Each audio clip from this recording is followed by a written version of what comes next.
दिनभरि टिकटक चलायो, फेसबुक चलायो, इन्स्टाग्राम चलायो होइन, के हुन्छ सबै चलायो। कन्टेन्ट जति कन्ज्युम मात्र गर्यो। अनि त्यो कन्ज्युम गरेको कन्टेन्टहरू जति सबै दिमागमा मात्र हुन्छ।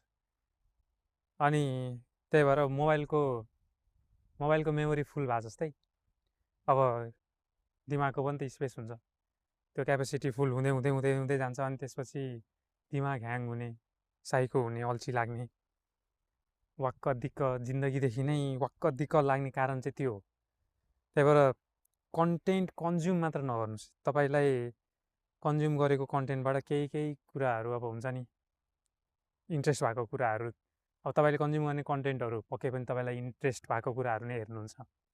त्यसमध्ये त्यही इन्ट्रेस्ट भएको कुराहरूमध्ये आफूलाई मन लागेको कुराहरू कि तपाईँ लेख्नुहोस्, कि तपाईँ अब कन्टेन्ट नै क्रिएट गर्दा पनि भयो, भिडियो बनाउँदा पनि भयो, पोस्ट गर्दा पनि भयो, जे गर्दा पनि भयो, आफ्नै अब डायरीमा लेख्दा मात्र पनि भयो, आफ्नो थट्सहरू लेख्दा मात्र पनि भयो।